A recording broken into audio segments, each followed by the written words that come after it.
gonna do, for now, the production value. Where's my camera? It's over here. The production value of this whole thing is chef's kiss. Cool. This whole wall behind me is so blank and bare, but I have a bunch of artwork and stuff that I want to put up here. I want to frame it and make like an artwork wall, a gallery wall. That's what it's called, I think. So that's the plan for eventually for back here, but until then. Hi, hello, and welcome to my first ever YouTube video. The wall behind me is bland and kind of boring, but I'm hoping to get some art up on the walls in the next couple of weeks. Fingers crossed, and maybe it'll be more interesting. But you know what? I don't have a tripod or a fancy camera, so we are making do with what we have to follow our creative pursuits and passions. So here we are. I thought today would be fun to just do a little get to know me video. So I just found a little bookish get to know me because I feel like most of my content is going to be bookish related. I work at a bookstore, I'm an Indigo employee in Canada, and I am obsessed with books right now. Ever since the pandemic started, I got back into reading, and I have not been able to stop. Is it my personality now? Maybe. So I thought, why not do a bookish get to know me introduction video? And here we are. I've wanted to do a YouTube for like literal years, but I've been too scared to try it. It's just like intimidating for a really long time because do I know how to edit videos? Not really. Like I can do very basic video editing. But you don't learn stuff unless you like try and practice. So here we are. I did start a blog instead one year when I was thinking about doing YouTube, and I love my blog. It's just like a fun hobby of mine. I will leave the link down below. I do a lot of book reviews and some lifestyle content there. I try to post weekly on that, so I will leave that in the link below, as well as my Instagram and my Twitter, so you can follow me everywhere and get all the weird Brooke-brained things. What is going on? I don't know. Let's get on to the bookish questions introduction, shall we? I basically just Googled bookish get to know me and clicked pretty much the first link, which happens to be another book blog, which I will leave the link to this blog post down below as well. And yeah, it seems to be a book tag, a get to know me book tag. So let's begin. What's your name and where are you from? My name is Brooke A. Smith. I am from Canada, currently living in Ontario, where we are about to go onto a 4-week lockdown again. Yay! An interesting random fact about yourself.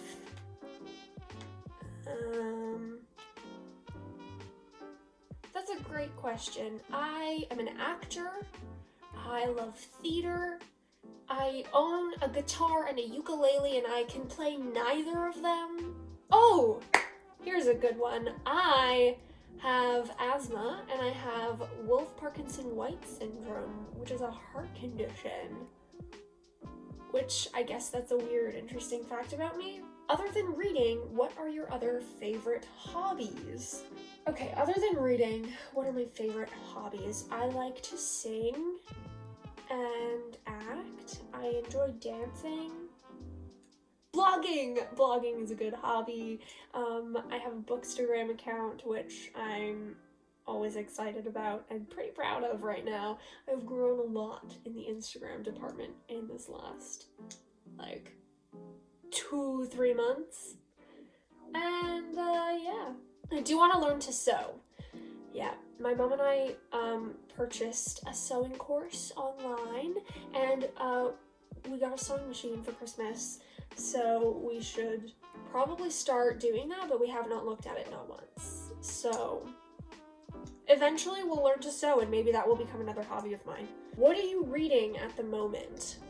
I am reading Siege and Storm, the second book in the Shadow and Bone trilogy by Leigh Bardugo. I am rereading this because the show comes out in I don't know how many days. It comes out on the 23rd, and I wanted to be prepared for the television show, so I am doing a Grishaverse reread. Favorite genre?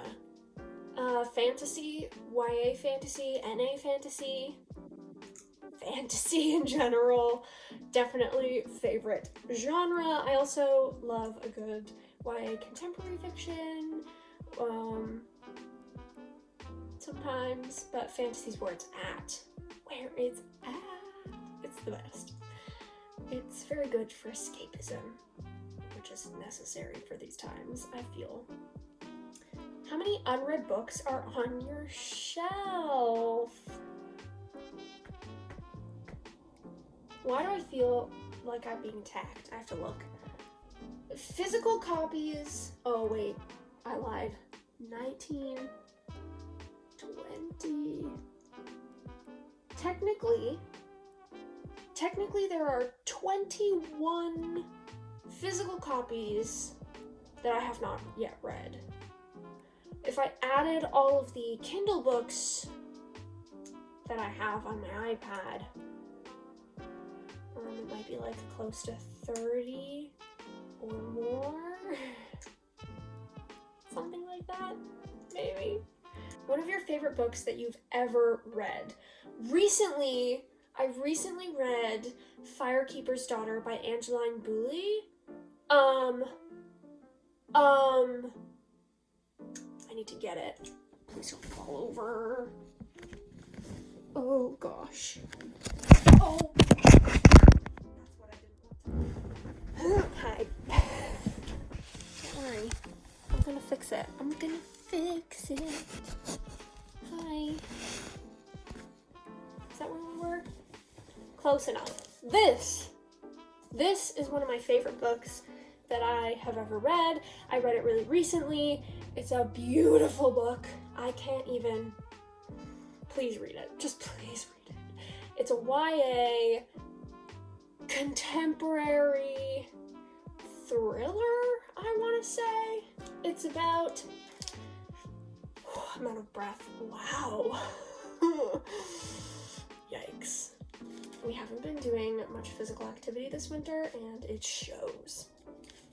It's a gorgeous book, and I mean, look at the amazing art on the cover. It's stunning. It's probably my favorite book of the year that I have read. This is about an 18-year-old teen named Donna's Firekeeper who doesn't quite fit in her town or her Ojibwe reservation. She hopes to get a fresh start when she goes off to college, but when family tragedy strikes, she ends up staying home and getting mixed up into some really, really wild stuff. She ends up becoming a CI for the FBI, and it goes crazy. So, I don't want to give too much away because this is like, it's a beautifully nuanced, beautifully written book.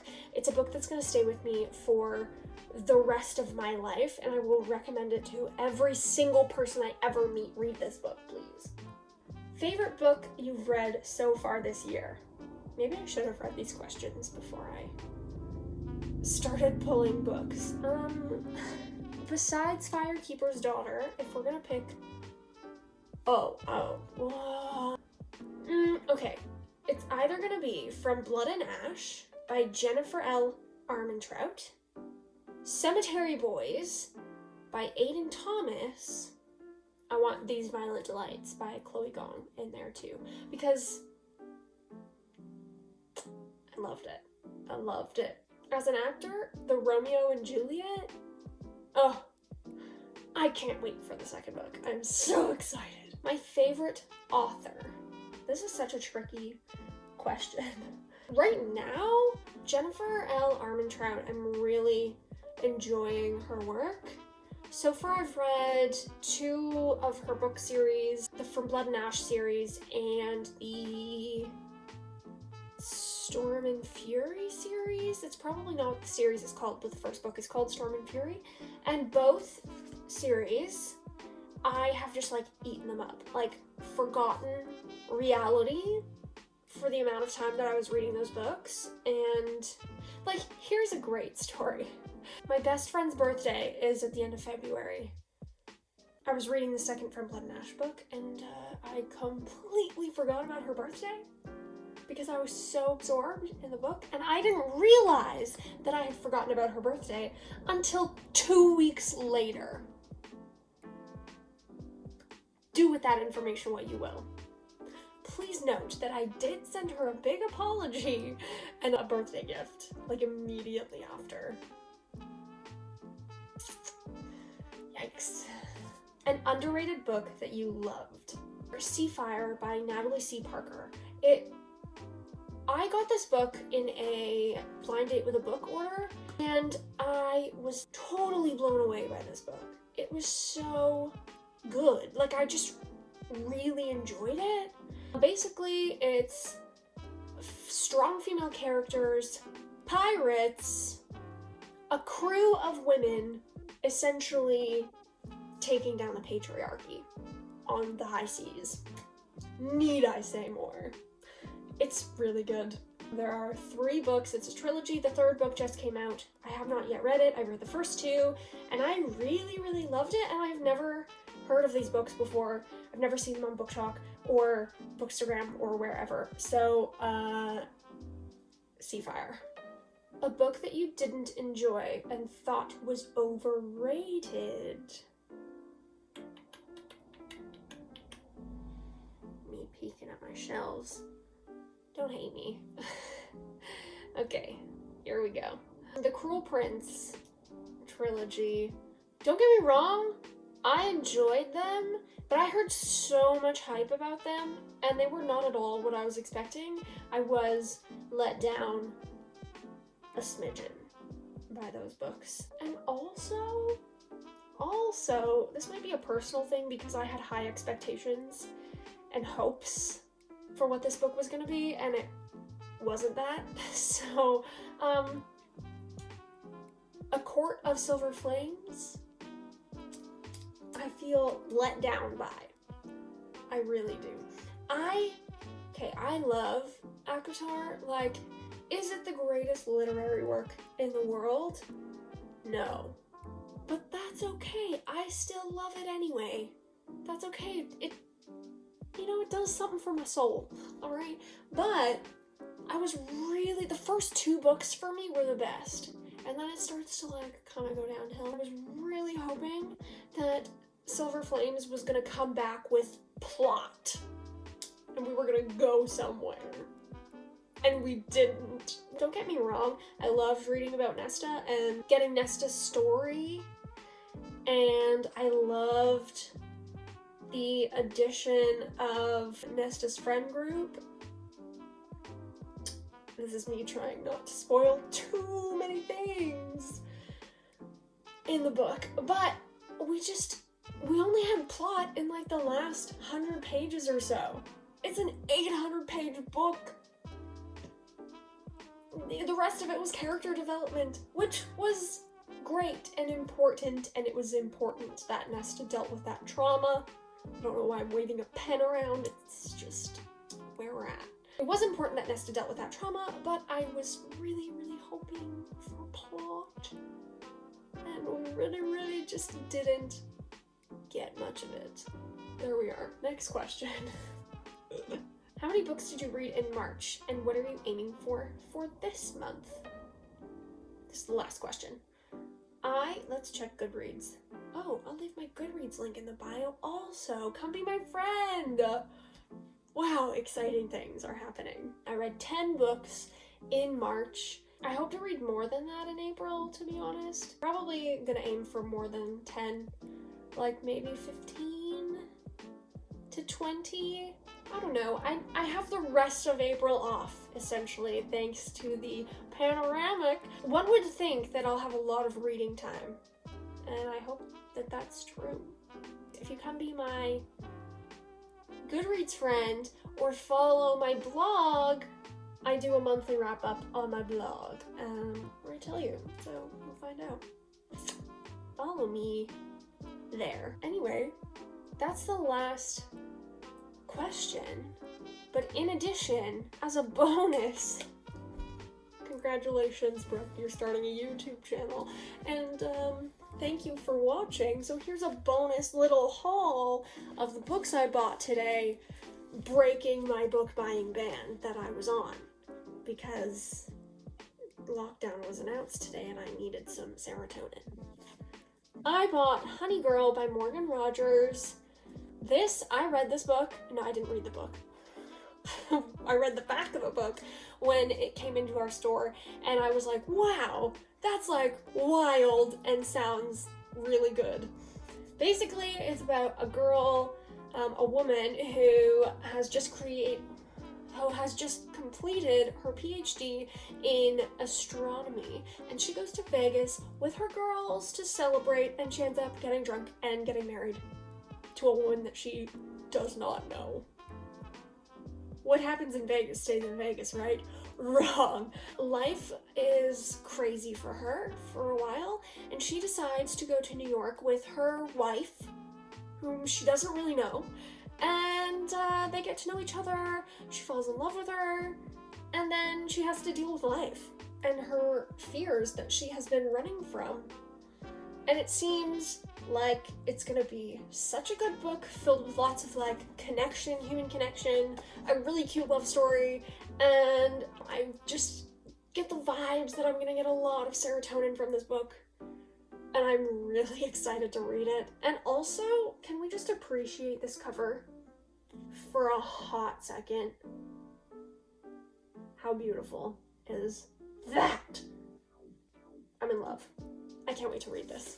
I should have prefaced this video saying that I'm really bad at explaining the plot of books, and maybe I should have scripted this so that it would seem less rambly.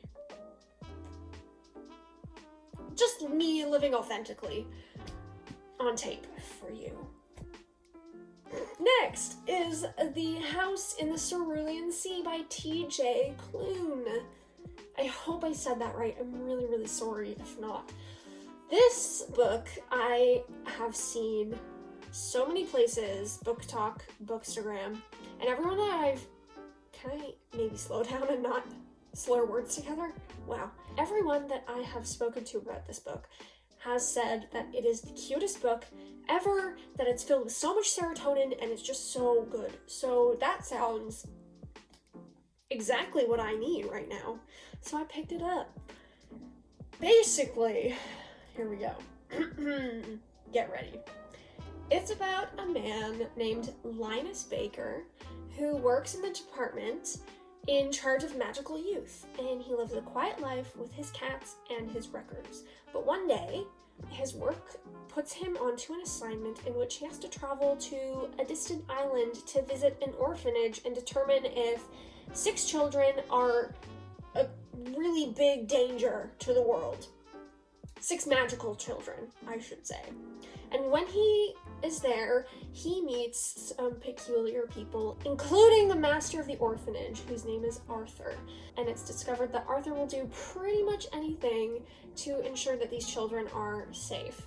This book is pitched as an enchanting love story, masterfully told, about the profound experience of discovering an unlikely family in an unexpected place and realizing that family is yours.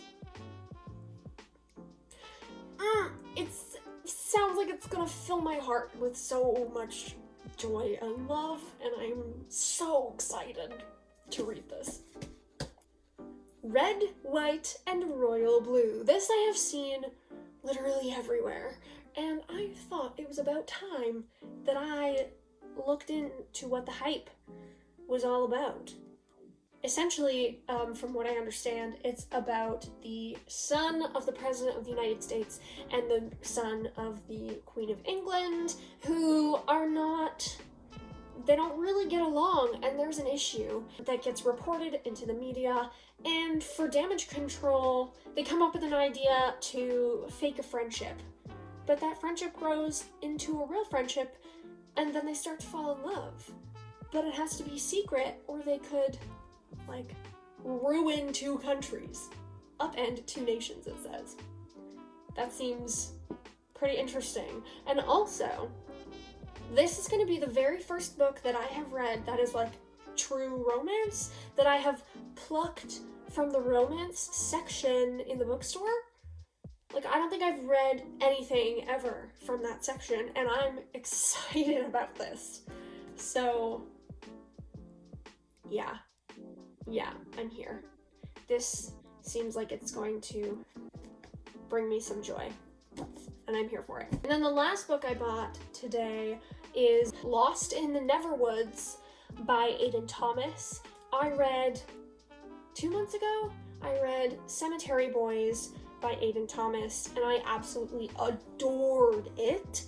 So, of course, I had to give his most recent release a go. I believe that this is a Peter Pan retelling that kind of deals with Wendy, and it's sort of like a YA mystery thriller is the vibes I'm getting from this. Wendy and her 2 brothers got lost in a forest 5 years ago, and only Wendy returned, and she has no memories of like what happened or where she went, and her brothers are just gone.